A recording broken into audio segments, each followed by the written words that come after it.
thank you very much for coming to this event on Rise of the Robots, what skills we need in the future of economy and how do we get them. It's a fantastic event and we're very, very pleased you're here. In fact, we're very pleased you got in the room. Apparently people are queuing 12 deep just all around Westminster in order to get into the room. There may also be some kind of cycling thing going on, but we've definitely got the best event in Westminster today, I think it's safe to say. My name is not Eddie Copeland, who the head of the technology unit here, who some of you may know. Unfortunately, Eddie had a family crisis over the weekend, so he's not in the office, unfortunately. So I'm covering for him. I run the education team here. But thank you very much, as I say, for coming. Thank you very much to Tata Consultancy Services for kindly sponsoring today's event. Obviously a company with a huge interest and expertise in this broad area of business support and using technology as part of that. We're very grateful to welcome David Willetts here to Policy Exchange, a long-term supporter of Policy Exchange, and we're very pleased for you to be here today. As I say, the topic today is Rise of the Robots and what this means for skills and the future of economy. Technology's always had disruptive implications for the labour market. The agricultural revolution, the industrial revolution, the scientific revolution all brought about huge advances in incomes and in living standards and new innovations for our economy and the world economy, but also were undeniably disruptive for people in industries that were displaced during that time. And we're now living through, I guess, what you might call the fourth revolution, which is the digital revolution. Rapid advances in digital communications, which has revolutionised everything from banking to leisure services, to how we get to work, to what we do when we're at work. So the question we're really asking today is, what does this fourth digital revolution mean for the workforce? Not just the lower skilled workforce, but increasingly more higher skilled workforce as well. And what are the consequences for our education and our skilled system? The way we're going to work today is that David's going to give us some introductory remarks, and then we're going to have a Q&A session with him as well. He'll then depart, and we'll then bring on the panel who are going to debate the discussion further, and then we'll have another Q&A session. So let me start by introducing David. David is the Minister for Universities and Science, a position he's held since 2010.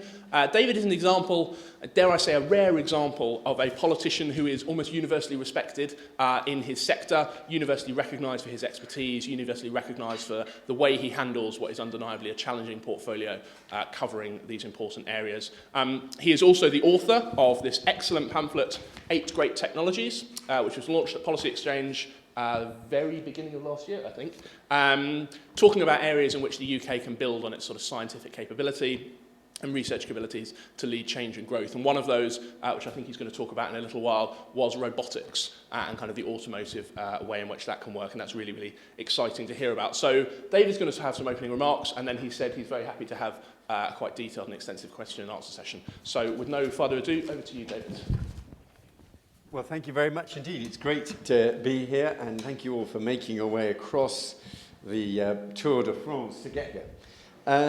And the introduction was quite correct. The starting point, in many ways, is the pamphlet I wrote for Policy Exchange on 8 Great Technologies. And my only price for coming here today was to get a few more copies, because I am out of copies. And I was told it was one of your most, it's one of your pamphlets that has been accessed the most on the web and physically taken the most. So, and let me just, and it's a good way of explaining where robotics fits in. Because I was getting all this expert advice from the Government Office of the Chief Scientist, from the Technology Strategy Board, from the research councils, who were all trying to identify technology trends. And they were making fascinating points to me as a layman, but none of it kind of was sufficiently intuitive for me as a layman to be able to make sense of it. And the 8 Great Technologies was my attempt to lick it into some kind of shape that a lay person could understand. And the criteria for being on this list was this has to be an area of scientific advance of global significance, where there is real research activity, world-class research activity happening in Britain, where we've got some of the businesses to take advantage of it, and where there is a future global market. These are intended to be significant general-purpose technologies. And so to just to very briefly give my 2-minute summary, I started with high-performance computing and big data, the core of the IT revolution. Data-driven discovery in science, very powerful computing, much larger data sets being collected and then analysed than ever before. And that is the biggest single change. And advances in software and advances in are crucial in the challenge of robotics. The reason why we are getting such a surge of interest in robotics, the reason why we're seeing so much happening in robotics, is because we can now write the software programs that you need in order to define functions that robots can do efficiently. So if you think of a little old lady in bed, partly disabled, who wants a bowl of cornflakes from the kitchen, and to be able to turn to a robot helper and say, please go to the kitchen, pour me a bowl of cornflakes and bring it back here, please. There's multiple software programs. One is to navigate the way to the kitchen. The other is to recognize the packet in the cupboard as distinguished from the other packets. Then you have to pick it with the right amount of pressure, that you don't drop it and you don't squeeze it too hard. You then got to be able to pour the correct volume out. And each of those is a software program, basically. And even 10 years ago, the challenge of writing all those software programs and getting them small enough and usable enough in kit that would be able to trundle around a house looked very challenging. We're now absolutely into the territory where that type of combination of software has become achievable. So the reason why robotics is now hot is because of advances in IT and software above all. So IT and software was my first great technology. Robotics and autonomous systems was the second. And then another example actually of just incredibly powerful data collection and the ability to analyze data was satellites, very important source of data. And actually, again, relevant for robots because it's GPS and increasingly Galileo. It's going to enable any piece of kit anywhere in the world to know very precisely where it is. So the locational challenge is a lot easier when you've got satellites circling that'll always be able to give you your position at the moment to the nearest meter and soon to much smaller and much more accurate readings than that. So satellites was my third technology. And then if those were dry technologies, what they say in Cambridge is the future is the convergence of dry and wet science and technology. And obviously the most significant advance in the life sciences was the discovery of the structure of DNA. And this amazing coincidence, there must be a deep logic to it, but just at the time in the post-war world when we are making amazing advances in IT, which is fundamentally digital, we discover that the secret of life comes in digital form. And DNA is an absolutely digital code. There's the famous story of Watson and Crick going into the pub in Cambridge in 1953 and saying to the slightly bemused drinkers around the bar at lunchtime, "We have discovered the secret of life," which of course is said very often in pubs. But on this occasion it was true, and it comes as a digital message, very important. So I then had my next technologies were in the areas of where the understanding the life sciences and the fact they came in digital form made other advances possible. So I'd got synthetic biology, rewriting and, subtly changing snippets of DNA and using almost engineering techniques to mass produce new or altered DNA. Regenerative medicine, using our understanding of how tissue grows, how organs grow to repair the human body with regenerative medicine. I mean, I visited with George Osborne, Imperial West, to see on a Petri dish, when you looked at it through the microscope, they were growing heart muscle cells.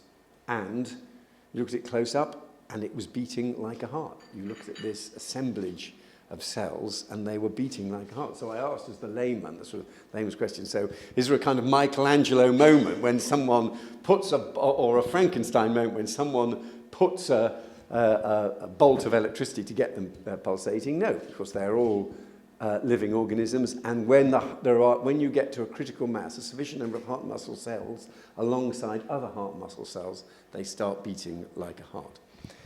So regenerative medicine, and then sixth on my list was agricultural technologies, because this understanding of the fundamentals of biological growth doesn't just apply to human medicine, it also applies to improving crops, feeding and growing animals. I mean, given a chicken, for a given amount of chicken feed,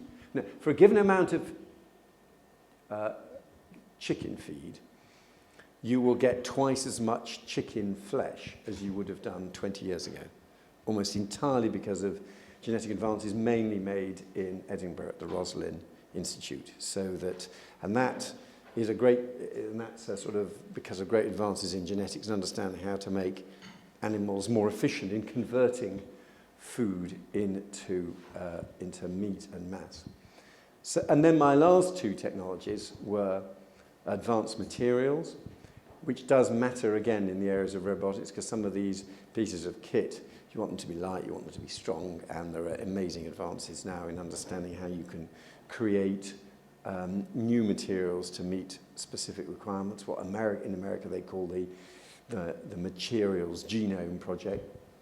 And then last on my list was energy.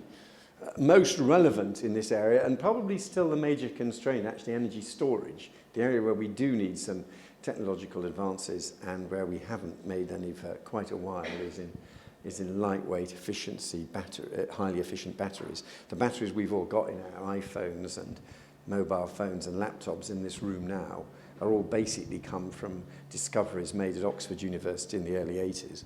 And the Japanese cracked the challenge of mass manufacturing them, and we didn't sadly get much of a commercial return from them, but it's basically a scientific advance is about 30 years old, and we really desperately need some new advances in batteries. So that was my kind of 8 great technologies.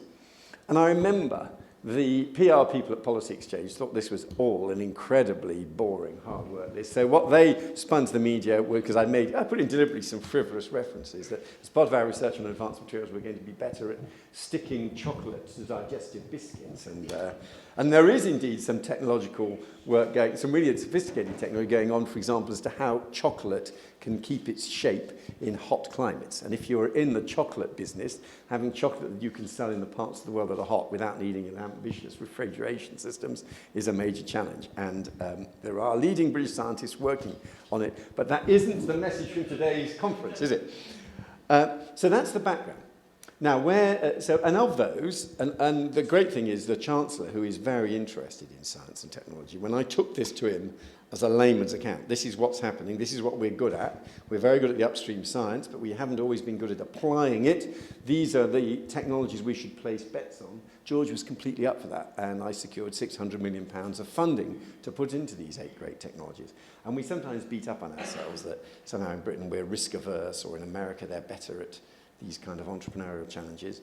I don't believe any of these cultural explanations. I think a lot of it is very simple. In America, the funding, when you look at what happens in America, the funding through the National Institute for Health, National Science Foundation, takes a research project much closer to market than our research council and conventional science funding does. So we stopped our funding earlier and then beat up on ourselves that somehow we're more risk-averse. We aren't risk-averse, we were just stopping the funding too soon. And the Technology Strategy Board and the 8 great technology funding is absolutely aimed at helping projects a bit closer to market. So what's happening on robotics? And I would say of the 8, robotics is one of the areas where we've seen the most dramatic advances, which is getting hot as we speak. And I think for Britain, we have, as I referred to earlier, we've got those skills in software, we're very innovative, and we have got some really quite important areas where we are already world leaders in developing the applications. So, for example, autonomous subsea vehicles.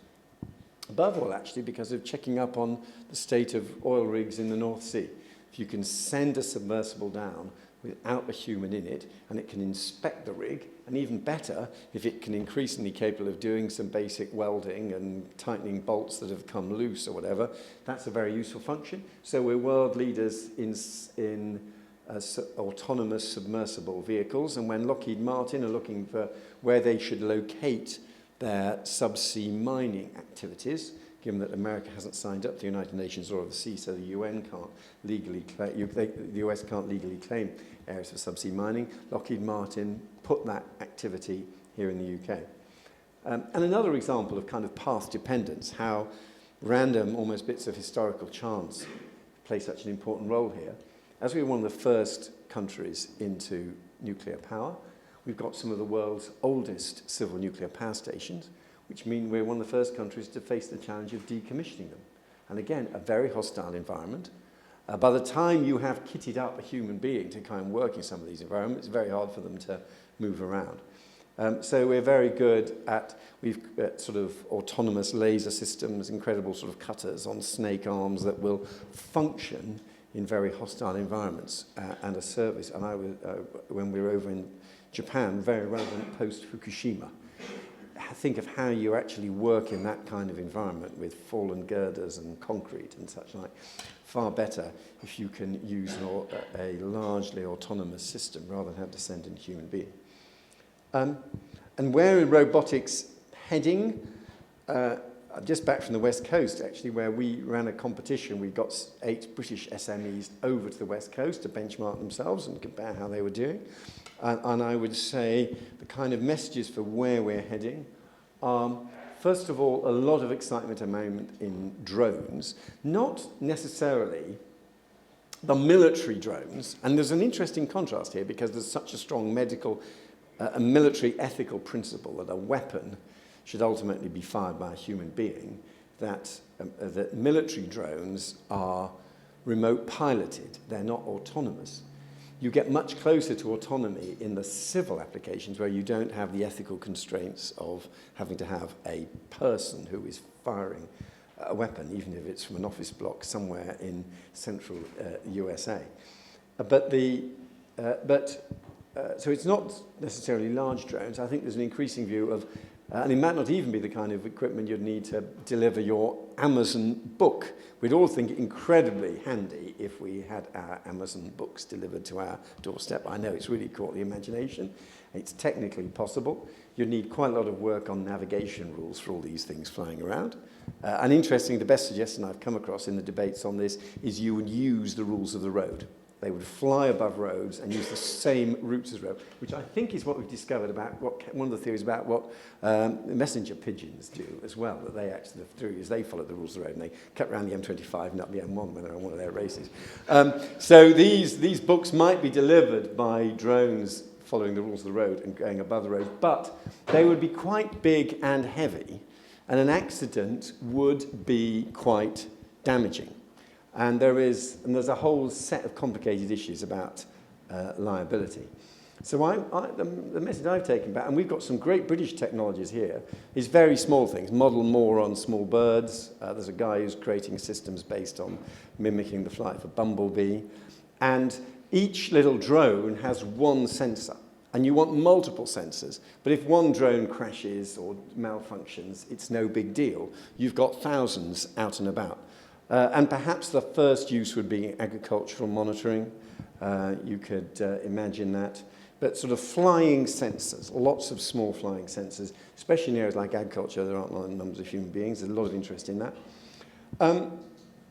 And also, in terms of where robotics is heading, very important to recognize that we're a very long way from an all-purpose robot that does the amazing range of things that we are able to do. The future, I increasingly recognize, is highly specialized robots able to do particular things. So you will have robotic systems that are able to take on particular tasks.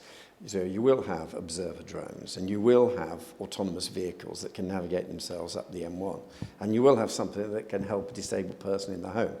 But they will all be highly specialized. They won't be multi-purpose, and they may not necessarily be humanoid. There is indeed this phenomenon of what's called uncanny valley, that people feel a bit uncomfortable if a robot is fully humanoid. They may well prefer if they're not. So, lots of exciting things happening. Where does this link to education and skills? Just briefly bring this to a conclusion. First of all, when it comes to the delivery of education, I'm one of the people who think all this is going very significantly to change education.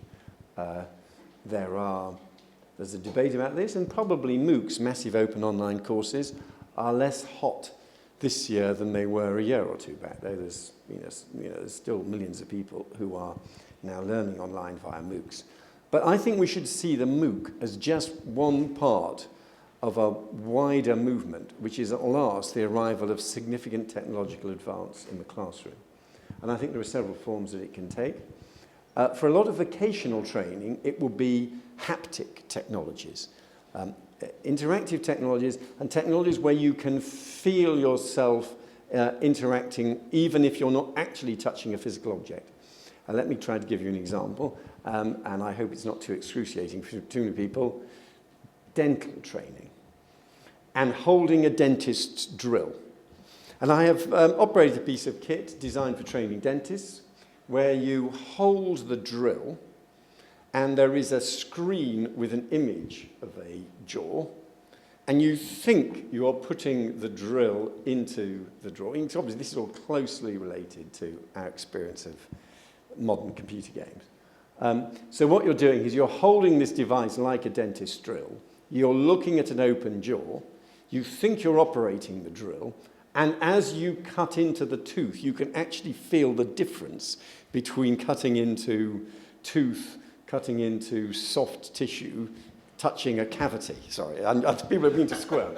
I will stop but they have, in other words, a very sophisticated form of dental training. And that is just one example. I think there's quite a large amount of vocational training, which we have assumed historically you need to have large amounts of physical kit around you to do the training, where at least at significant earlier stages of it, you will be able to do interactively because the experience of doing it virtually will be sufficiently realistic that it will count as training. So haptic technologies in vocational training. I think secondly, understanding better how we learn. It's interesting how the MOOC debate has focused so much on just kind of how many people are signing on and are they sticking with the courses. The crucial feature of the MOOC, and indeed its close relations like the online textbook, is the capacity that the owners of those systems have to analyze every keystroke. Every keystroke. So when you're doing a maths program, they can observe that of the 50,000 people who have just done this section of their online maths textbook, there was one question which only 73% of people got right, and there was another question which, instead of taking the average of 2.3 seconds to answer, it took them 4.1 seconds. And they can observe that of those 70% of people who got it wrong, a certain number who got something wrong made the same mistake. And when you begin to understand how the educational process, you've got a much closer to a grasp of what is happening in someone's head as they are learning. So you can online redesign the textbook. You can click on a message, right, you've just made this mistake, and if you've made this mistake, then we know from that it's probably because you've misunderstood X. So here, let's take a 4-minute detour to clarify why you have just misunderstood X, because we've observed a lot of people do this, and this is to help you understand why you can work better and avoid the problem of misunderstanding X in the future. So I think the enrichment of the understanding of the educational process will be very significant. And the third thing, and this is the most controversial, but will be the extent to which peer review and student assessment replaces teacher assessment at all stages. And the radicals, and I'm not so sure about this one. I'm pretty sure about haptics. I'm pretty sure about the value education analytics. It's when the dilemma is when you write an essay. Of course, in multiple choice systems, you can mark electronically now, and they are. Essay marking, essay assessment, the extent to which that can be either computerized or the extent to which you can make it peer review. And part of the conditions for signing up to the MOOC is that you comment on other people's essays. And again, what the experts say is that on average, 5 student comments aggregate to an assessment that is as accurate as one teacher's comment. So what level of peer engagement could you imagine as a contribution to the course? So I think it's going to have big changes to education. That's before we've got into some of the obvious trends like gamification, brilliant games aimed at holding our attention, gamification of educational programs so they hold our attention in the same way. The whole theory, I can never pronounce the guy's name, the whole theory of flow and the importance of sustained attention. A lot of very smart people now trying to generate the satisfactions of flow for people engaged in educational processes. So I think it is, by and large, going to be good news for access to education. And of course, the more it advances in this way, the less educationally specific the less geographically specific it's going to be. That you will have really smart people in a corner of Outer Mongolia who will do incredibly well on a MOOC. And suddenly, the University of Edinburgh and the University of Pennsylvania will realize they've got a really bright mathematician on their hands, and they will want to recruit him or her. And meanwhile, he or she is most unlikely simply to have stuck with one university. They've got a sense of the difference between the University of Stuttgart and the University of Edinburgh and the University of Pennsylvania by the type of online materials they offer. So they will also have become an informed consumer. And in this, as in so often in the web, it's disintermediation that will be the crucial change. Instead of the University of Edinburgh depending on agents who go around and marketing the University of Edinburgh and show people prospectuses, they will find they've got, through their online courses, some knowledge of smart people in Vietnam and Mongolia and Peru who they would quite like to have studying at the University of Edinburgh. So I think that's where the kind of delivery of education comes. Then finally, what does it mean about the kind of work people do and the kind of the changes in the labour market, which might well be what the next speakers, I mean, I'd be fascinated, I'm sorry I have to head off at 4:30, people like Robert Skidarski want to talk about. I mean, again, in the literature, people make a crucial double distinction. By and large, the assumption has been manual v cognitive work. And the argument is you need to impose a second distinction between routine and non-routine work. And routine cognitive work itself may be some of the work that it really changes more than non-routine manual. And there is a paradox here in IT that getting a computer program that will beat a chess grandmaster is harder than getting a computer program that operates an artificial hand to pick up a cup of tea. Now, you kind of intuitively think that beating a chess grandmaster at chess must be a harder challenge. But in this world of robotics and autonomous systems and IT, the program to pick up the cup of tea is harder. And giving a cup of tea to a little old lady is a bigger IT robotics challenge than doing chess against Kasparov. So that means that quite a lot of stuff that we think is really rather sophisticated cognitive work is also routine and can be replaced by systems. So in areas like accountancy, clearly very significant change. And dare I say it, much though I love Fleet Street's finest, significant areas of journalism.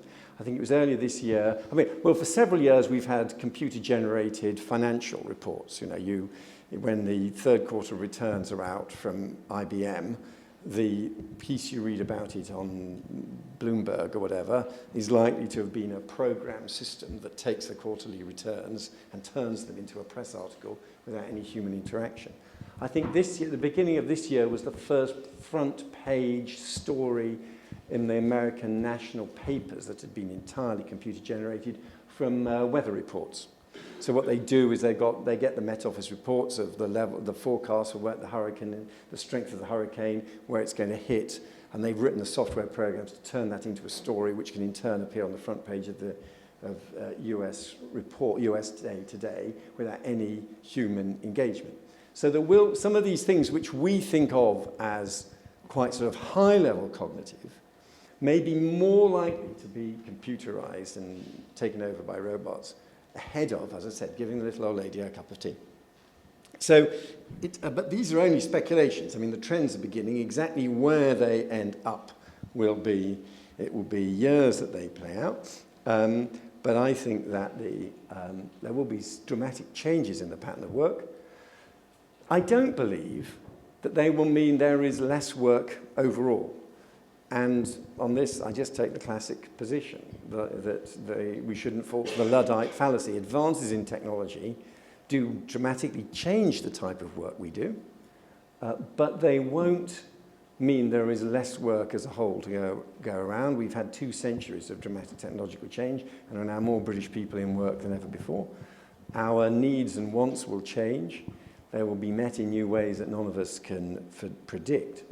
But I still think we are a long way away from the day when we all just lie around in a sort of H.G. Wells time machine type way and do sort of vaguely arty-farty things where everything else is done for us. So I don't think we're in that world. What I do think will happen, when in terms of the skills we need, there are obviously some very sophisticated skills in writing software, but the other great advance in robotics and IT is that they will become much easier to interact with. And in some ways, the crucial change will be that you will need to know the idea of having to be an expert to use one of these bits of kit will become more and more absurd. They will be user-friendly. They will be intuitive. You'll just say something in a normal tone of voice, and it will be understood. And I think that will be a significant change, which will mean that you will not necessarily need large amounts of training in order to operate with or be helped by one of these bits of kit. I'm sorry I've gone on for far too long already, but that is my sort of brief, as a layman, I don't claim to be an expert, my layman's review of where this technology is heading and what it means for our training and our jobs market. Thanks very much indeed.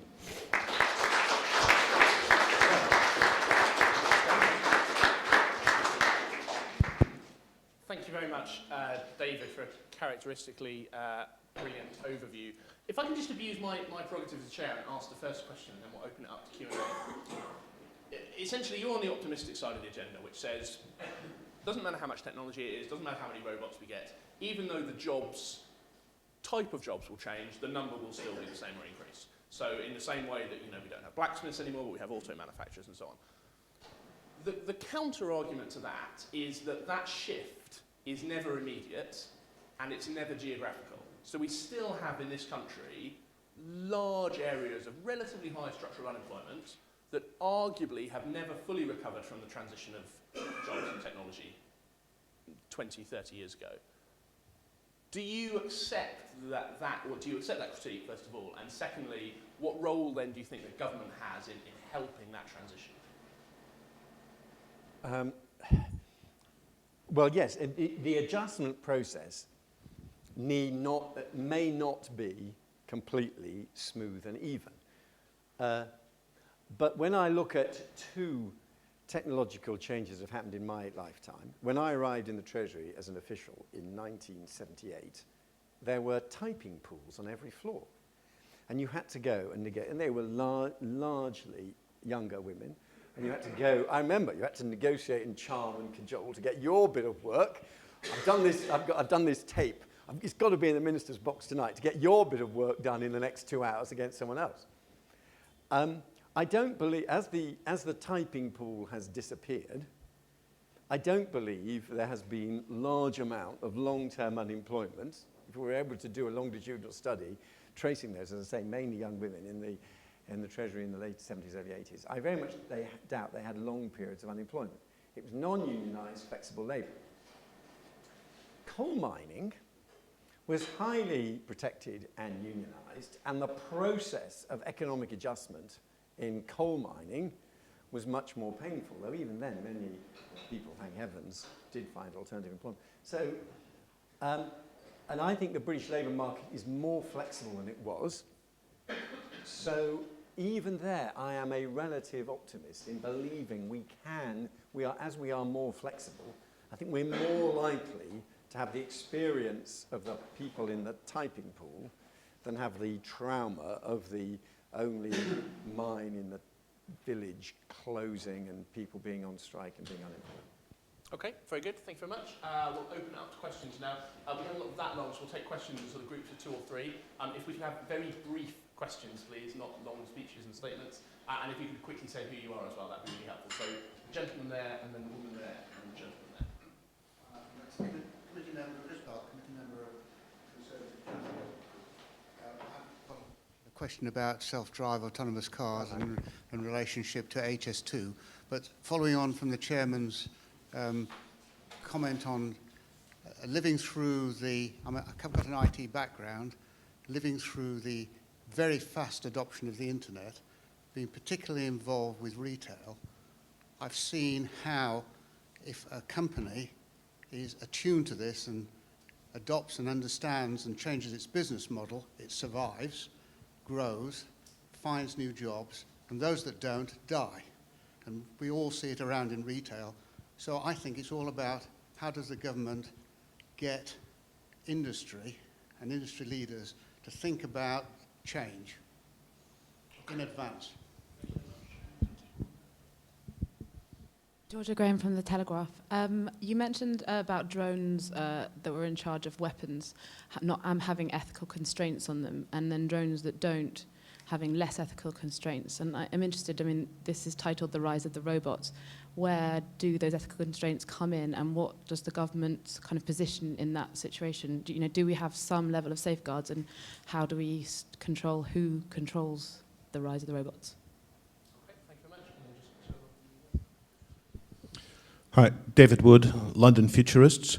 You've talked about the rate of change, but one thing you didn't pick up from the analysis of McAfee and Brynjolfsson, amongst others, in the second machine age is that as well as a greater abundance with the technology, there's a risk of a greater spread of its rewards, and that the people who are able to keep up with the technology get a larger share of the rewards. It's more of a winner-takes-all environment, and there's many more people who feel unable to keep up with the growth.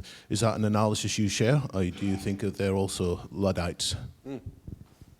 Right, I mean, on the first questions about change, yeah, you're right, there are challenges. And in fact, I've just come from a meeting of I co-chair something called the E-Infrastructure Leadership Council, which is absolutely about the wider implications of these advances in very high-performance computing. And one thing we're trying to do is help British industry adopt high-performance computing and spread it through the supply chain. It's great if Jaguar Land Rover, to think of a company linked to Tata as sponsors, they have incredibly powerful computer systems so that you can now model a car crash, whereas we all remember the days when you sort of drive a car to a brick wall. All that can be done on computer now. They need a supply chain where the SMEs all around the Midlands and beyond are also using high-performance computing, and that's an area we can help them. On the constraints, yeah, there are very important issues about what robots and other systems can and cannot do. I mean, Asimov's rules, Asimov's 3 laws are the kind of classic. I mean, I was keen, when we were doing the consultation on the Longitude Prize, the candidates for Longitude Prize, one of the ideas that was put forward that I rather liked was that you would kind of have a race. You'll say, we'll release robots in Piccadilly Circus, and the first one to get to the Olympic Park wins a prize. And then you think, what if one of the robots treads on a baby? And until we are absolutely confident that you're not running those type of risks, that's a real challenge, and that is it's liability and legal liability and ethical frameworks that I think are going to be the biggest constraint. And the liveliest debate on the west coast of the Google driverless car, which is incredibly safe compared with a human driver. But if at some point there is an accident involving a Google driverless car, what then happens? And the reason why we here are consulting on exactly what kind of legal regime you would need is all this stuff about liability, insurance, has to be clear before these technologies can spread. And on the final issue about whether I'm a pessimist or an optimist, I'm going to remain resolutely optimistic. And it seemed to me, although that is a very powerful book and has indeed influenced my thinking, the gains, of course, there are people who've made $1 billion out of Google or Facebook and will out of some of these other amazing advances in technology. It remains the case that on any kind of economic view of the gains, that is a tiny percentage of the gains that we've all enjoyed if you aggregate the benefits to consumers. If you think of what we would pay or how the value we would attach to the ability to use Wikipedia and all that kind of stuff, the benefits for us massively outweigh the fact that there may be some billionaires out of it. Wikipedia, of course, not a commercial in that sense. It's a bad example. But so I think the benefits, the spread of the benefits, and if you attach a value to those, means this is, I think, profoundly democratic. Okay, we've just got time for one more round of questions quickly. So anyone else wants to ask a question? Gentleman there, and then a gentleman at the back, and then the gentleman there. Yeah, last 3, thank you. Firstly, you mentioned about artificial intelligence not being there yet to mark essays. Have a look at what Harvard and MIT are doing. They're already using AI to mark essays on Yeah, MOOCs. absolutely. That is true. You made the point that there may be some dislocation between the loss of jobs to technology today and the emergence of new industries. What do you believe those new industries are for the UK, and what is the UK government doing to accelerate the development of those opportunities and create the skill sets for them inside the education system?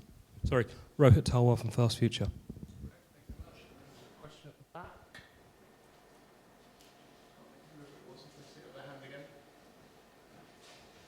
Hi, it's Joe Moore from Grayling. Given the speed that technology is evolving and how certain regulations and legislation have failed to keep up with it to date, what steps can the government take to ensure that future regulation and legislation allows technology to develop in the best possible way without sort of hampering its efforts? Yeah. Okay, thank you very much. And then final questions. Can you just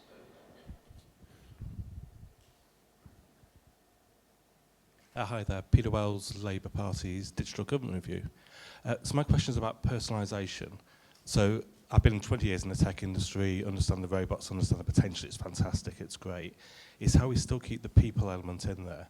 Okay, what, How we sorry? keep the people, the human element in those processes. One size doesn't fit all. There's always a danger that technologists like myself will just build autonomy that treat us all identically. That doesn't sound very happy or healthy. Okay, great. Thank you very much, David. Yeah, on the essay marking, yes, you're right. I mean, there absolutely are programs already. They tend to be kind of word recognition programs. I mean, but there are such programs. And I probably a mistake that I should correct is these things are not sudden. Well, it is not that one moment thing is not possible and then it becomes very possible. Be it essay marking to autonomous vehicles, it is a journey where every few months there is a further advance, and there are indeed systems that can mark essays already, and they'll gradually get better. I have sat and been driven along the freeways of Palo Alto in a Google driverless car, and it's pretty much for, and there's a broadly equivalent technology, a different technology at Oxford, which I've also been in, and they could pretty much take us from junction 1 to junction 5 of the M1 with a clear program saying drive at 70 miles an hour, and tell me when you get to junction 5. They're a long way from being able to say, get me to the policy exchange event in Storysgate, and I'm sorry that there's the Tour de France, you'll have to find an alternative route. That is, they have not cracked that, but they will, but that's probably 10 or 20 years. So all these things are matters of the kind of progress you're making. On new industries, well, I think that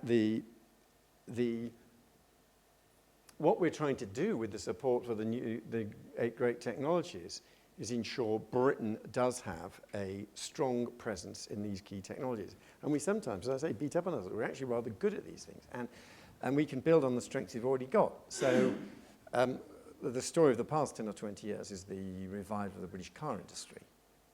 The British car industry, if we're to remain, and in fact, if we want to grow our position there, then we've got to be the environment where the leading world car manufacturers say that if we're going to shift to greater autonomy, if we want to shift to greater autonomy, we need to have our R&D lab in the UK because they're smart at all that. If we're going to shift to electric cars, we want to be doing the research and then perhaps the manufacturing in the UK because that's where they put the R&D effort. So you can use it to, you can use these kind of investments to give you real industrial muscle, because there is often, at the end of the day, there's also a link into, including to classic manufacturing.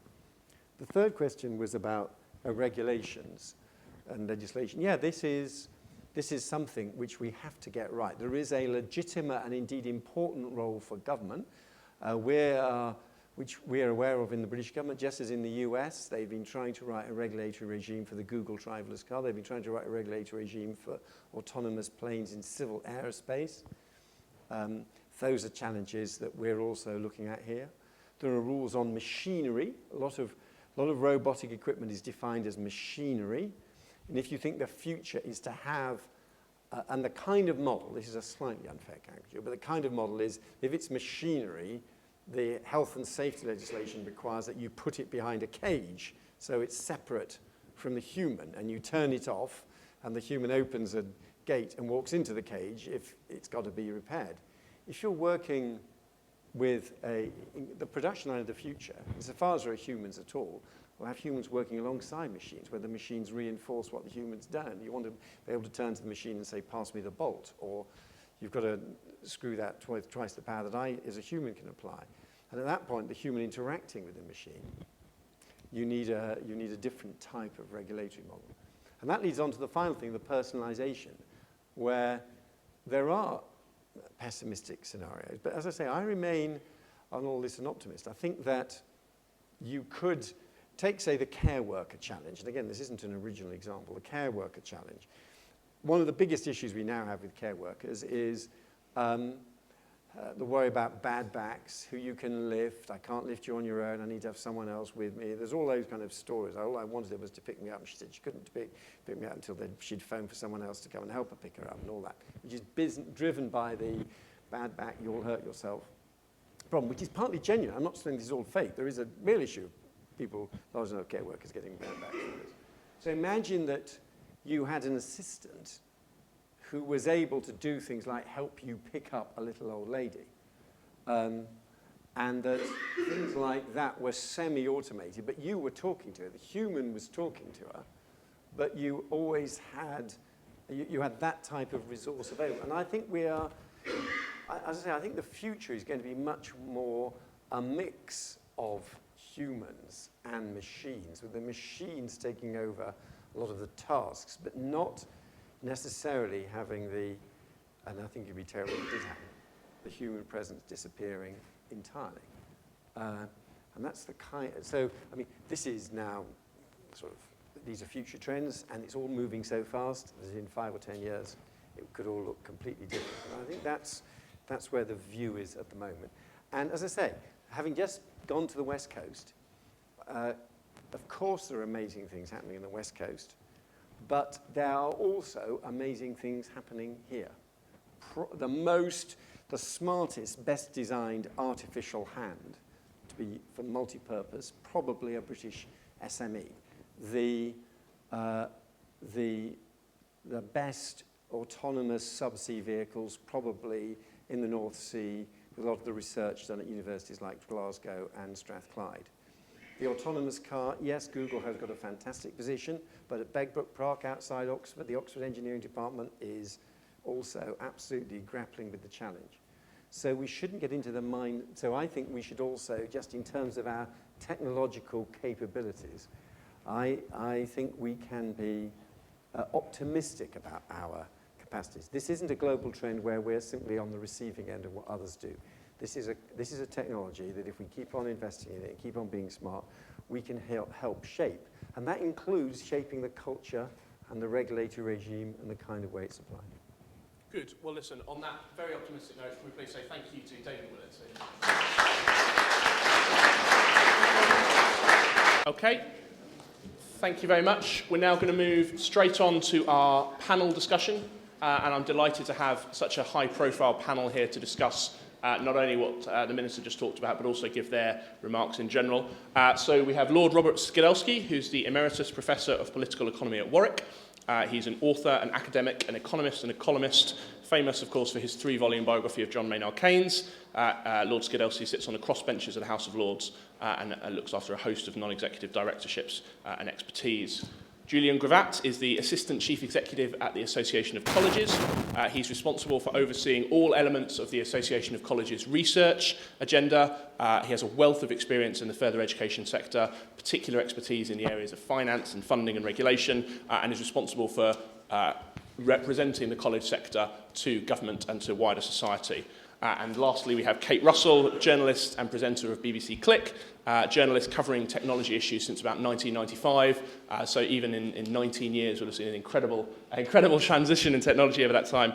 Weekly presenting slot on BBC Two and on BBC World News, and also a published author on supporting small businesses and entrepreneurs to get online. So really a fantastic panel who'll all bring a kind of range of specific views. I'm going to invite them all to give an introductory remark, and then again we'll break off into a sort of panel discussion and Q&A. But if I can ask Lord Skidelsky if you want to start us off. Well, I only came in for the tail end of David Willetts' remarks, but he told me as he was leaving, I've been shamefully optimistic. And so let me balance that a little bit. I've just started working on a book on the future of work, which I think is one of the most important topics that we'll be facing in the next 20, 30, 40 years, especially in the West. Let me say a few things about that as I see it at this stage of my work. The British labour market has been hollowing out since the late 1980s. This means there's been a decline in the volume of jobs ranking in the middle of the wage distribution. And a convincing explanation of this is task-biased technological change. A BIS research paper from October 2013 states the falling cost of computing power has led to technology replacing jobs involving routine tasks that are easily programmed, such as administrative and production jobs. These jobs are often found in the middle rank of the job distribution, when the rank is by initial wages. And then you have the exponential increase in digital computing power, known as Moore's law, which has enabled robotics to penetrate deeply into the service and caring sectors, not just the production sectors, taking over jobs for which cognitive functions were hitherto deemed indispensable. And there seems to be no technological obstacle, given the predictable improvement in computing power, to the eventual redundancy of the workforce over much of the service economy. And I think we should take that seriously. This doesn't mean that the worst is bound to happen, which is the worst being that the human race will become redundant. But you need to plan for how to avoid it. Now, of course, we all know that the argument that technology destroys jobs dates back to the Luddites, the group of weavers who destroyed factory machinery in the early days of the Industrial Revolution. And interestingly, the economist David Ricardo, the founder of classical economics, really, thought that they had a point. And his argument was straightforward. If a machine which costs £3 an hour to rent can produce as much stuff of the same quality as a worker costing £5 an hour, the employer will substitute the machine for human labour. And that would drive down the wages of the remaining workers to £3 an hour. And those that couldn't be accommodated at that wage would become redundant. And similarly, Keynes, in 1930, 100 years after Ricardo, talked about the impact of technology on economizing the use of labor, as he called it. And this can mean either that less labor is employed to produce a given output, or that a given quantity of labor is employed at a lower price. And so you get this double pressure on wages initially, and the decanting of the labour force into lower paid jobs, and finally their redundancy as the cost of machines falls even further. Both economists acknowledged that new technology could make space for new jobs. For example, Ricardo predicted that workers made redundant in one line of work would be able to find work in some other line, so that unemployment would simply be temporary. You'd just have some movement around the job market. So, what view do you take? Is it that technology will render large swathes of the workforce redundant, or is it that it will create new jobs which will re-employ them when their old jobs cease to command a living income?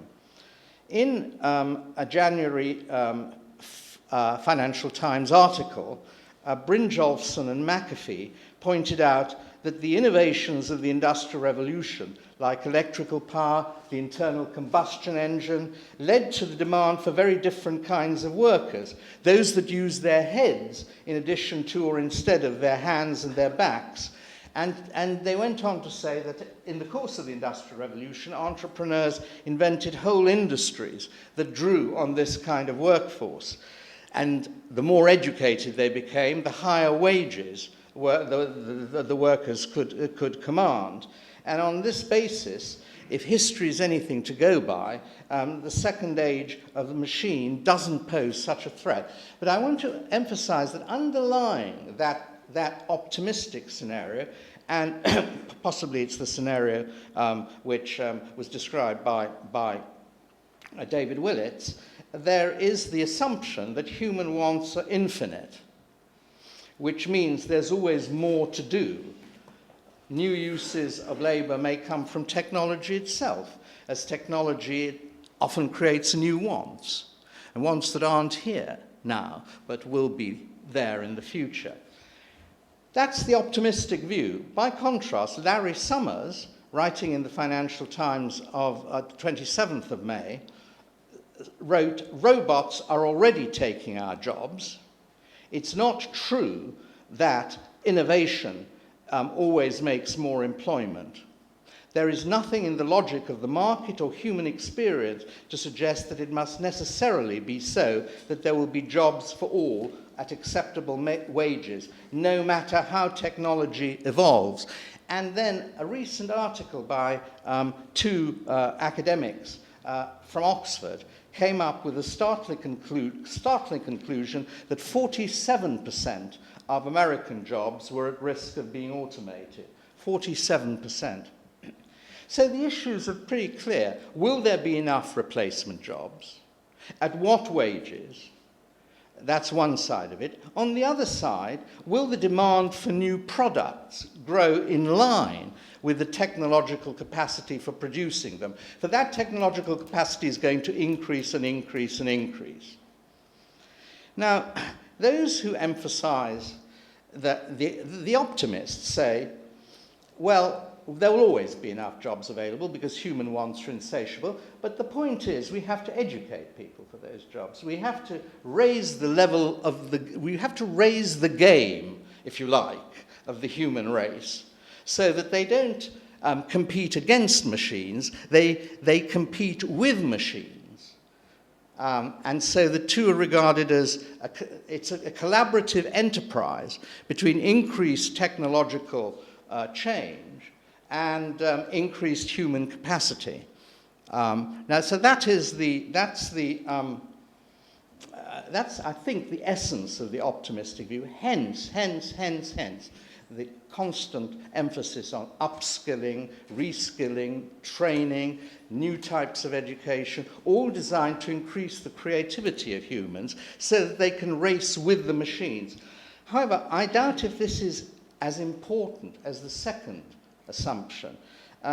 Humans and machines racing together might be able to produce lots of new products, but the real issue is whether wants are infinite. If there's a satiation point anywhere along the line, then we won't be able to avoid reducing the amount of work required by humans. And that would be true whatever the rate of technical progress. I mean, if there is technical progress at all, then there will be more and more products produced at a cheaper cost. And the question then is how big is the appetite for continuing to consume new products? And if you take that view, the sole question is how to manage this growing, what we call technological unemployment. Whether you manage it through acquiescing in continuous growth of unemployment, or whether you try and manage it through some form of work sharing. With a great deal of organization and secure safety nets, less work should not mean less income. And Keynes in 1930 described a future when, not much beyond the present, our societies, being 4 times as rich as they were in 1930, would require of their inhabitants to work on average only about a quarter as long as they then did. That is, he looked forward to a 15-hour week rather than a 50 or 60-hour week, and a basic income, which would of course involve redistributive taxation, to make sure that the gains in productivity were shared out more equally than they were in his day and than they've become since then.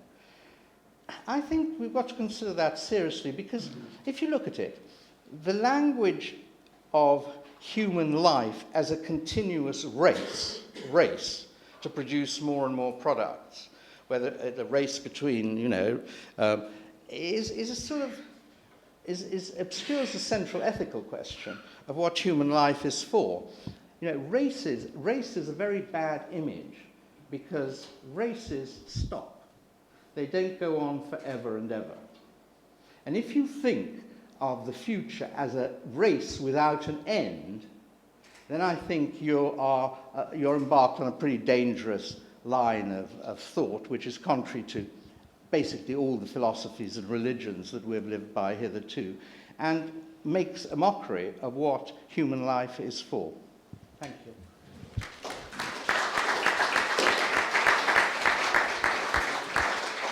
Thank you very much, Lord Skidelsky. And now to talk about upskilling, reskilling, training, more. We have Julian Gravatt from Associated Colleges. Okay. Delighted to be here. So I'm here not as a technology professional, but as an educational professional. So I'm going to talk just a bit about some of the issues that, I guess some of the more immediate issues that we need to face to deal with this agenda. And just if I can start off by sort of commenting, I was listening carefully to David Willetts' presentation, and he was describing the issues to do with Amazon delivering kind of flying books through the sky down to people's houses. And I was thinking, well, how do my family get hold of books these days? And of course it's through e-books. And sometimes there's a tendency in which we look for complicated solutions, and actually there's already a more simple solution out there. It's that story about the Americans who developed the space pen and the Russians who used the pencil instead. So one of the things I think that we need to think through is what's user-centered design, which I think is a really big and important issue here. So I've got three things to say. First of all, this issue about robotics and autonomous systems is genuinely, I think, really, really interesting, and we're clearly at a sort of cusp of sort of change, and I sense the audience knows more about this than I do. I had a look at the strategy that the government produced quite recently, which I think is very clear and sets out a number of issues and actions that need to be taken. But the thing that really struck me is that the people out there running schools, colleges, universities, the people teaching in there, don't necessarily know a lot about this, actually. And so one of the biggest issues, I think, is actually a communication issue. If we're going to get more people engaged in thinking through, making choices now that lead to their careers in these sorts of areas, then people need to know about it. And never assume that people actually know what you know. Of course, the people researching in universities and the people in those particular departments will know some of these issues. But I think the first issue is about communications, because if the forecast in this right, there's a £70 billion market by 2020. I hear what Lord Skidelsky says about the issues and challenges about who gets those jobs, but equally, if we want to prepare our young people and our adults for those sorts of things, then communication is really important. Second thing I wanted to talk about was in terms of what I know most about, which is education. And there's a tendency when we're looking at these sorts of industrial strategies in the kind of knowledge-intensive area of the world to focus solely on people at the kind of PhD, how many people are there doing science degrees, those sorts of issues, which I think is genuinely really important, because those are the people we're going to need to, in some cases, to take things forward, particularly with the government's kind of immigration policies, which make it more difficult to bring people in from elsewhere. So it's going to be a matter of training our own. But I think it's really important to look at the further down the system, because though, of course, there are short-term issues about how many people we've got who are studying in these areas and researching these areas, it's really important that we have a kind of flow through. There's a really good government report last year called the Perkins Review of Engineering Skills, which has a lovely little diagram, which I was tempted to, so maybe I should bring it along, which shows a tap at the top, and then it shows a series of interlocking kind of buckets of people kind of moving down through the system. And of course you have in the age group, you have about half a million people each year's cohort, and you end up with a few thousand people at the far end doing engineering PhDs. One of the biggest challenges I think we've got with this sort of issue is how we get more people at different stages through the through that chain. I won't talk about postgraduate or undergraduate issues, so I don't know much about it. But I do know quite a lot about 16 to 18 education, and I'm generally quite worried about the way in which Department of Education down the road continues to squeeze the 16 to 18 system, which will mean that schools and colleges will make choices with their young people that mean we won't get the flow through of people doing maths and science and related areas through up into higher education and beyond. So that's the first area. I think the second area is working through the alternatives for the people with higher skills, alternatives to the kind of undergraduate and postgraduate, and how many apprenticeship places we've got in engineering, how many whether higher apprenticeships are there, what alternative routes there are. And we've got a higher education system that is very dominated by a kind of three-year residential model, and we're not properly looking at the sort of alternative flows through which you get in some of our competitor countries. The third area, which I think is a really interesting one, is, again from the Perkins review, is the fact that we only get half our population through into this area. I think it's less than 10% of people in the, who are engineers are women. Areas like Sweden, Turkey, Poland all have more than 20%, 25%. You know, what are we doing to inspire our young women or girls to think of careers in this sort of area? I guess going back to that kind of issue about user-centered design, there's maybe ways to capture people's attention. So that's the third area. And then I think the fourth area is that clearly we want to help people to retrain, and we used to have a very good lifelong learning system in this country. We've kind of lost quite a lot of that in the last few years with spending cuts, and we need to find ways to use loans to kind of recreate those. So that's a quick flow through on education issues. The third issue then is what does this mean? We're going to be no jobs in the future. I sort of defer to other people to think through this issue. There's some really good reports around. The United Kingdom Commission for Employment and Skills has done a kind of look forward to where we might be by 2030. And I think the important thing is that we tend to look at our kind of world through one sort of set of eyes. And so those of us who are in the technology area may think those are the only changes going on, but of course there's others around which may have those things. The thing that I think you keep getting about what the jobs are for the future, what we need to prepare people for, is a world that's technology related, that's interconnected, where disciplinary boundaries can be there and can disappear, that individuals have to be more responsible for their own development and their own decisions. There are fewer people in the middle, and also we're moving to a situation where it's a fourth-generation workforce. So there's people of not only you have to deal with diversity in terms of people from different types and backgrounds, but also from different ages. And I guess that bringing that all together, I think what we need to do then, the three actions, is one is to educate our educators. Secondly is to inspire our children. And third is prepare for future challenges, because it's going to move faster in the future than it is in the present.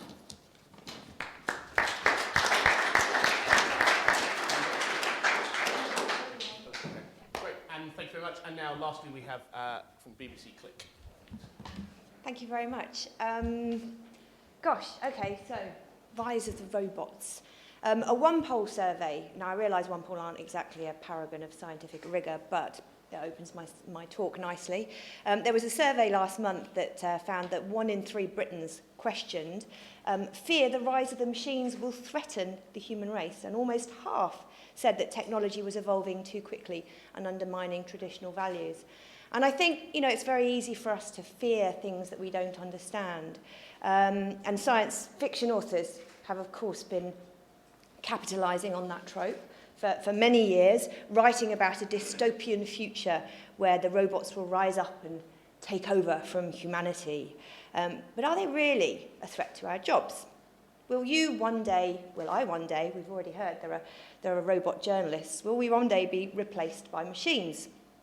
Well, as Lord Skidelsky pointed out, there was a report by the Oxford University that said there is a 50-50 chance of that. They found that 47% of jobs in the United States were under threat of being mechanised out of existence. That's around 702 different job descriptions so far, done by humans, will be replaced by technology.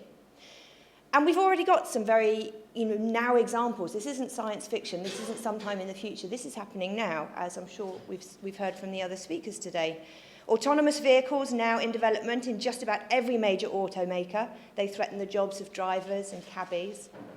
The Baxter robot from Rethink Robotics is designed to work side by side with human factory supervisors, learning new tasks on the go and supervising production lines. And that's something which has never been possible other than for humans to do previously. Robotic surgeons, such as those made by the Intuitive Surgical and the open source Raven project, currently require human surgeons in the loop, but inroads have already been made, giving this technology the possibility in the future of autonomy. Unmanned aerial vehicles, as in drones, we've already heard about those. The Quill robotic journalist digests facts and raw data and spits out fully formed stories, although I would argue that finding a good juicy story is still down to human endeavour. Bob, the robotic security guard, is being developed by the University of Birmingham. Where else would you develop a robotic security guard? And there's even a robotic burger flipper that the website of Momentum Machines, who make it, boasts that it's slicing, grinding, frying robot that can do everything employees can except better, and that it will democratize access to high-quality food, making it available to the masses. So that's good news. We'll all be able to have more tasty burgers in the future. So yes, there is an element of the robots already taking over our jobs, but just because those jobs go away, does it mean that there won't be any more work for us?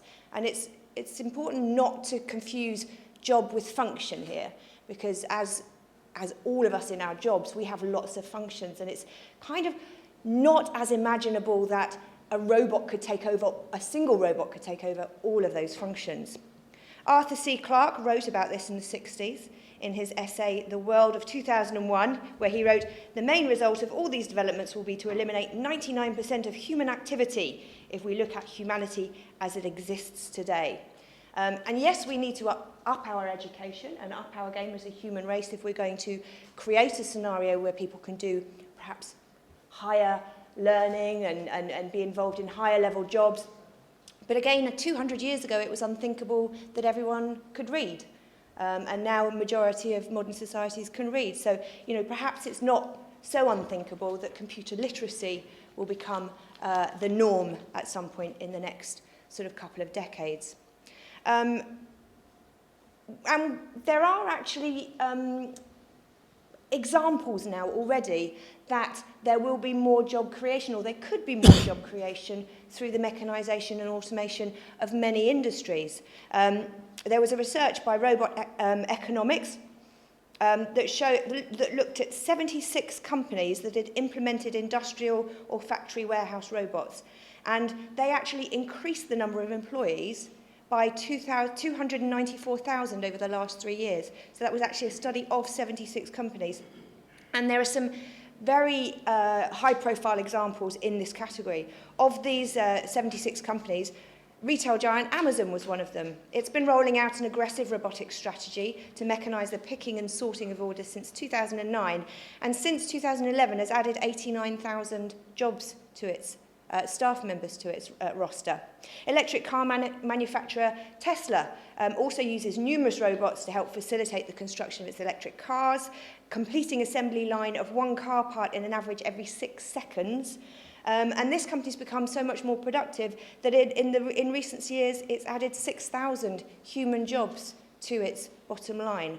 And we heard actually as well that perhaps this sort of £3 an hour, £5 an hour, maybe it will reduce the value of a function within a production line, but then if that in turn massively increases the productivity, therefore reducing the production cost of those items, maybe the cost of living, and I'm just throwing out here as an idea, maybe the cost of living will come down equally to make that a bit more of a viable living for people. So just very quickly to finish, a word on, we heard from a gentleman here in the last session asking about where these sort of new sectors and new jobs might come from for the UK, for us here. And I don't know if anybody's, I'm afraid I got stuck on the other side of the Tour de France coming in. I don't know if anybody's mentioned already that last week our government unveiled the UK's first official robotics strategy.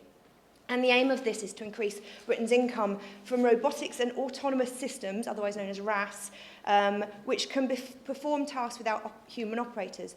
And what this plan by the Technology Strategy Board foresees is to create a dozen or so proving grounds where companies can come and researchers can come and test their autonomous robots in real-world situations. And the plan is to use things like abandoned mines, disused and decommissioned nuclear facilities, old airfields. So in some ways, this may help to regenerate some of the areas, that have suffered from the breakdown of industry. And certainly, they hope that it will bring at least some of what could be a $70 billion industry by 2025 into the UK economy. So, in conclusion, is it possible that the rise of the robots could spell the end of civilization as we know it? I believe it's unlikely, and I believe that the reports and the facts that we see in front of us today would support that belief. But it is possible, and none of us have got a crystal ball. None of us can really see into the future. But back in Victorian times, they believed if a man were to travel at 100 miles an hour, his head would explode. And so, I don't think there's ever been a time in human civilized development where fear of the future has been a good reason to turn our back on progress.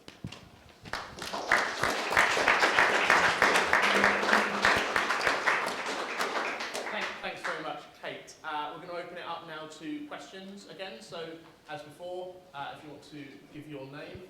So three here. So the gentleman here, and then the gentleman right next to him, and then the gentleman at the back. Thank you. Ian Cameron, Industrial Strategy Communications. Particularly a question for Lord Skidelsky on the potential infinity of human wants.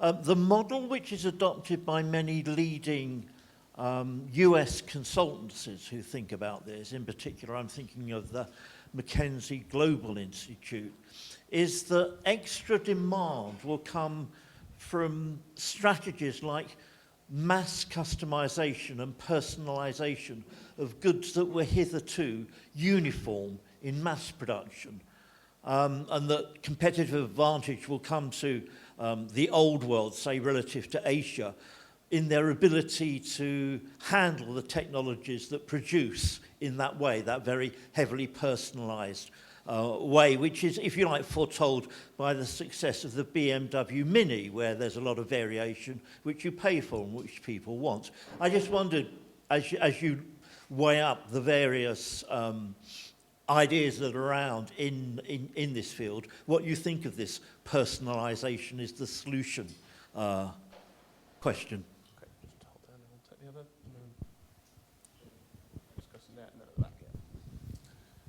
Hi, Mark Goodman, London Futurists. This is a question for the whole panel. So, would you consider IBM's Watson as a robot? And if so, do you consider that it's a threat when it's aiding oncology doctors to produce diagnoses of patients and making a difference for humanity? And how do you see then, looking forward into the future, further future, those are its current capabilities. How do you consider that progressing? Okay, thank you. Very much. And then the gentleman at the back. Hi, my name's Aid McCormack, digital strategist and Financial Times columnist. Just raising the point about managing the rise of the robots, so to speak. If we don't do it, well, I don't think it's doable because global competition is going to mean that people will go for the cheapest approach naturally, or they won't remain in the game. But there's also the anthropological thing that we've become more mobile, more social. which might be indicative that the industrial era was actually a blip in mankind's evolution, whereby we became less human, and now we're becoming more human because we're trying to be more mobile, trying to be more social. So just wanted your perspectives on that, and particularly where we have had the Internet of People, and then the Internet of Things, and now the Internet of Things in people. Robots and humans are starting to merge, and maybe this is the next generation post-Homo sapiens. Just interested in your thoughts. Okay, thank you very much. So let's start with Lord Skidelsky, this question about personalisation of products and what that means. Yeah, it's a bit of a paradox because technological progress over the century and a half or 2 centuries actually made products more uniform, and that was what's called mass production. And now we're saying, okay, we're into another era in which we go back to more personalised production, which was very labour intensive. And that's the point about personalised or customised production. It is inherently more labour intensive, and by that means we might preserve jobs. But then what happens to technology? I mean, is technology part of this personalisation? That seems to be an assumption, I think, or a possible implication of what you were saying.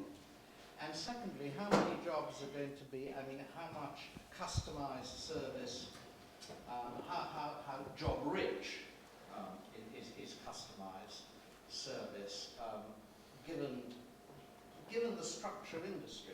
It's very easy to think of customised service. If I have an account at Goldman Sachs, a large account, I get customised service.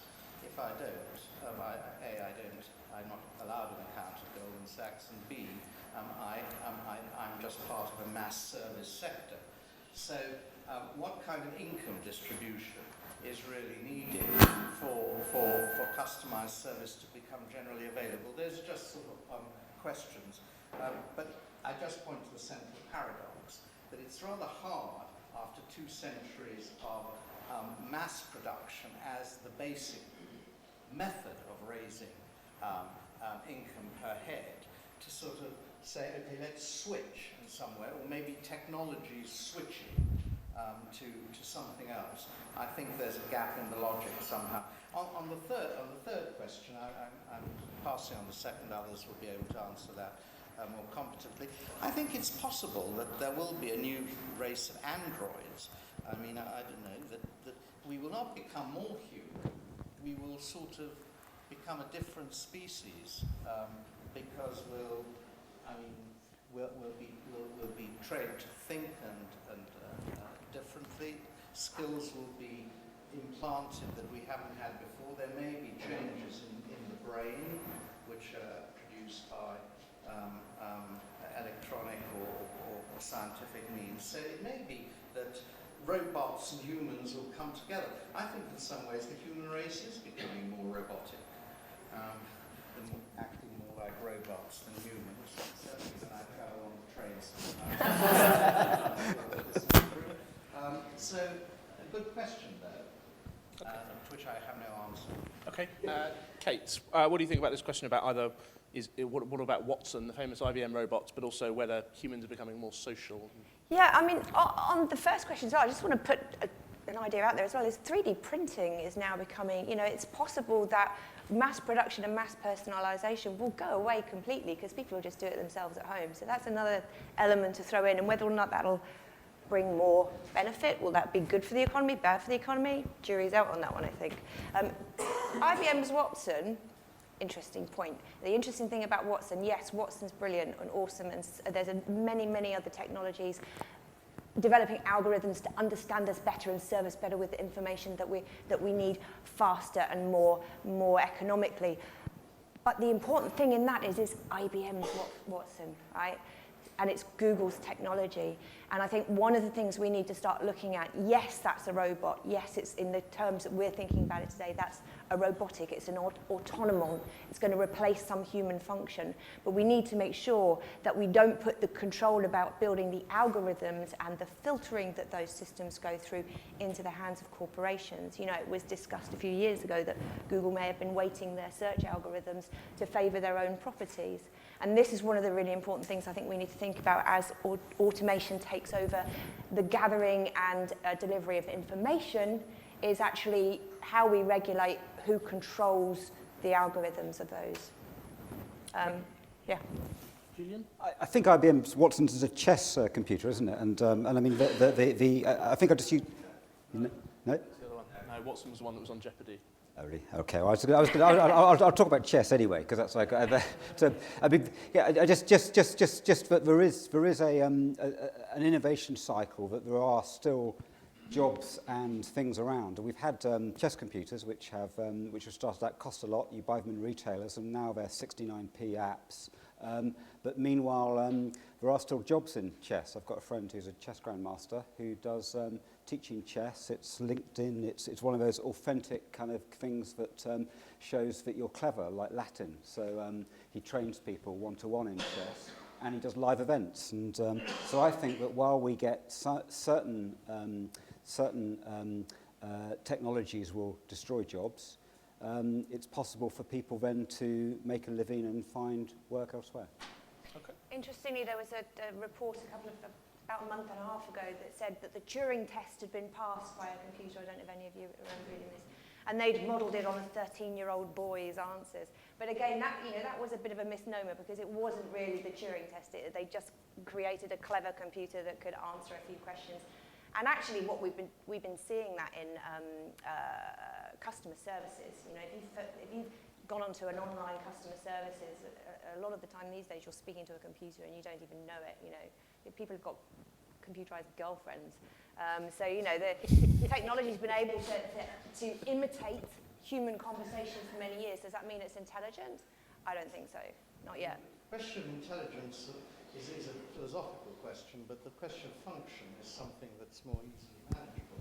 I mean, what if you can get a computer for 60p now, which will enable you to beat the world chess champion? I mean, what rewards will the world chess champion be able to command in future? 50p. Well, 50p. But this is a process of degradation of human skill, if you like, which is continuous, and it's also accelerating. I mean, that's the important point. I mean, there was always a certain rate of change in the past which enabled humans to adapt, basically. If you accelerate it at the extent to which it now is, and we have Moore's law, acceleration in the rate of change because of the extreme reduction in cost, and then the extreme acceleration in computing power. I mean, you're facing human beings with something they've never encountered before. It's simply I think it's no comfort to talk about the Victorian age and the things that they assumed could never happen and then did happen, because of course they had a lot of time to adapt their thoughts, their literature, their thinking to these questions. There was a huge amount of mobility. As jobs became scarce in the UK, they went abroad. So I think it is a different game. And to say, oh well, you know, now let's improve education, right? We've got to. How is human creativity or capacity infinite? I mean, I'm skeptical about this, just as I am skeptical about the idea that wants are infinite. So you're on a race, and the goalposts are very, very unclear. In fact, they're non-existent.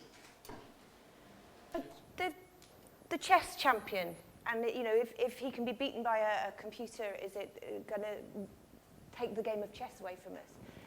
Look at what happened to Formula One racing, right? Several years ago, Formula One racing became so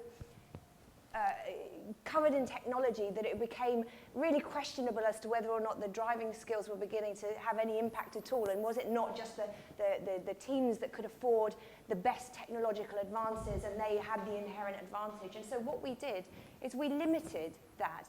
And it didn't stop us enjoying the sport. The fact that we're not using the best technology to get the fastest speeds and the most impressive lap times, it doesn't limit our enjoyment of it. We can still enjoy it. So I think, you know, human nature has a tendency to limit. You're talking about limiting the speed of technological progress. Now that is obviously one option. one has. But how one is going to organise it, it's easy to see how you can organise it in Formula One, especially when you have a boss like Max Mosley, who is autocratic and could do virtually anything he liked in that sport.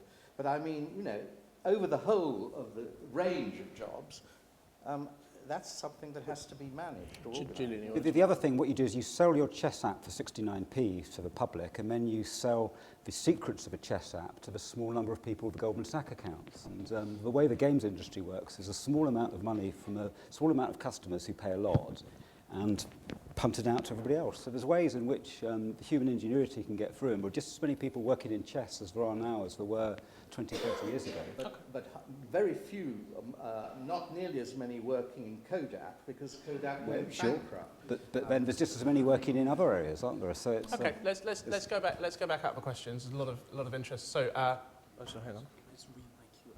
Sorry. Sorry. Let's go to the gentleman right at the back there, and then the gentleman right at the front here, and then the gentleman at the back there. Thank you.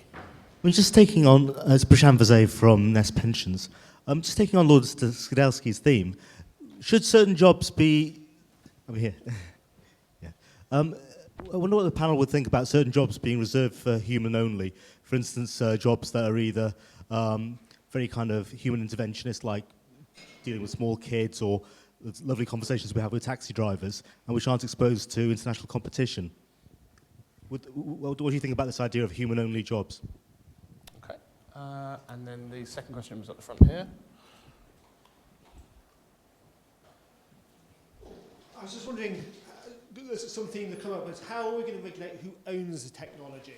Which seems to be, you mentioned the issue about the actual ownership of terms of Google and let's say corrupt practice of getting their the searches going, but obviously a lot of the returns, the gains go back to the owners in terms of capital returns. And how are we going to redistribute that, if you want to follow some ideas? But also, in terms of making things cheaper, one of the things which has stopped things getting cheaper has been the people that own it have made sure the prices haven't gone down. So is there a role for having more common ownership of technology or reforming patents? But that, in the same way, has implications about how we currently incentivise technological developments, and how are we going to do a deal with that tension? Okay, thank you very much. And then the third question is just over there. Hi. Dean Bubley from Disruptive Analysis. Does any of this mean that we have to reinvent our concept of macroeconomics? So, for example, firstly, we're not charging income tax to robots, but secondly, from a public sector point of view, we're not necessarily spending as much. If we have to decide to build a road between point A and point B, and we have 3D printed robots who essentially mine their own sand for cement and everything else and dismantle themselves afterwards, apart from some input from power and water, what's actually gone into the economy in that process? Do we just have to redo all our numbers? Okay, fairly small question. Can I start with Julian and this question on human-only jobs? And the point reminded me that about 2 weeks ago, we were completely surrounded by taxi drivers on a strike because of Uber. Now, this is, as people know, a technological innovation, but it's still essentially one driver car versus another driver car. And just the point around human-only jobs just struck me. Can you imagine the kind of the disruption what we caused if suddenly we had no black cabs and we just had a sort of fleet of driverless Google cars or the like? And I just wonder what you think about whether there will still be a demand for human-only jobs, or indeed whether humans will let there ever not be a demand for those jobs. Slightly above my pay grade question. I think that I'm optimistic that when there's economic change and some jobs go, that other jobs will appear. I guess that the example about the robots on the motorway, there'll be parking charges too, still, won't there? You tax Google driverless cars through other systems in order to protect tax base. Automated systems? Yeah, automated systems. With no jobs?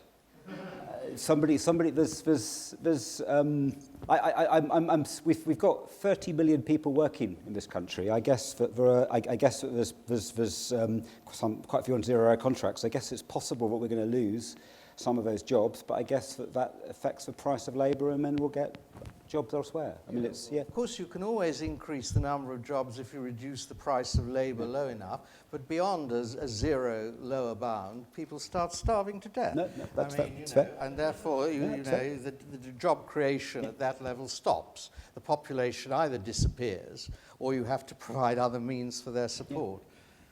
Isn't the counter-argument, though, that, let's take Tesco, for example, you could argue is simultaneously driving down the wages up until to the minimum threshold, but it is also simultaneously one of the biggest poverty reduction in this country because food is now cheaper than it ever has been. So although people's real wages might be lower, if what they can buy with this is also lower, the net purchasing power ends up about the same. But when you say real wages, although real wages are lower, the net purchasing power is greater, that's simply a contradiction.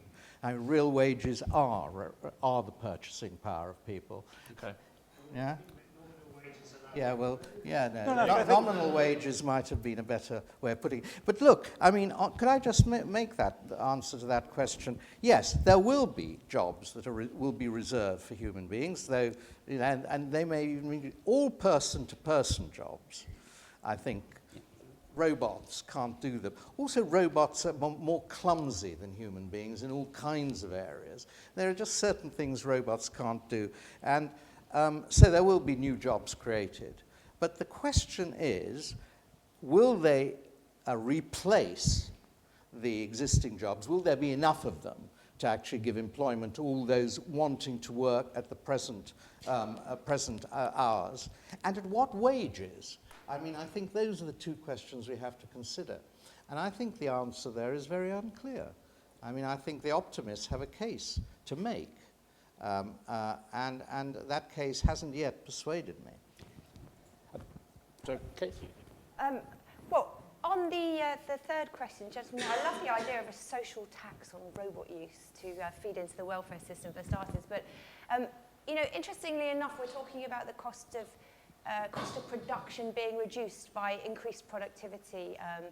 And I think the really important thing as this begins to happen is to make sure that the big corporations are adequately taxed for the additional profits that they make so that we can begin to feed that back into a welfare system and a structure that would potentially support. So if there's all this wealth now for the big companies who are automating everything, then let's just make sure that we actually tax them rather than let them get away with not being taxed or not paying any tax, so that we can then bolster our support for a welfare system if it's needed. Yeah, I mean, just on the macroeconomic point, I mean, if you wanted to slow down the rate of innovation, you abolish national insurance for human workers and you charge it to robots. All robots have to pay national insurance. Well, that means the employer has to pay national insurance for employing them. So you have an employment tax on robots, and you reduce or eliminate the employment tax on human beings. That would be one way of slowing it down. We had a mobile phone tax, didn't we, for a couple of years? Yeah, but that wasn't a tax exactly. You did have. I mean, there are ways of doing it. Yeah, there are ways of doing it, and slowing and patent control. I mean, reform patent laws. Yeah. Sure, it would slow down the production of patents, but so what? I think we'll probably taxing patents because it's hard, difficult to tax companies because they'll move to another country unless it's done globally. And simply with patents, if the returns is from technology, then surely to some degree. Well, yeah, but the point, if you're really wanting to slow down innovation to let's say to a speed at which humans can adapt easily, then you've just got to make technological innovation more expensive, which goes right against everything we've been taught in economics and indeed in public life now. I mean, innovation is a good thing, and the only thing we have to do is to prepare ourselves to live with it. That's the only message coming through from people like David and the government officials and most scientific management bodies and all the promoters of this, the wonderful new future that's opening up for us all. That's the only message. And I think it's profoundly one-sided. Julian, do you have anything? No, I'm just trying to think which side of that debate. I think there's something about challenging the ownership of some of this technology, and so I think exploring who owns patents and how materials are available is really important. Kate, any final comments or observations? Yeah, I mean, it's the old chicken and egg, you know, is if you over penalise people, then where does the incentive to innovate and be creative come from? But at the end of the day, you know, regardless of what regulations or what twists and turns and controls we try to put on, since we first started picking up stones and scratching on the walls of the caves, the human ability to innovate and create and think outside the box has always been there. So, you know, I don't think that we'll lose that ability just because computers and technology is doing some of the thinking for us. I hope not, anyway. Okay, well, I'm afraid we've run out of time now. Apologies, appreciate people have more questions. But if I can just ask you to show your appreciation for Lord Skidelsky, Gillian Durant, and Kate. Thank you so much. This is David's something pamphlets. Yeah, from last year. Can I take a copy? Of course, please. Take that one, Are you please. sure? Yeah. Thank you. Can I just unmic you as well?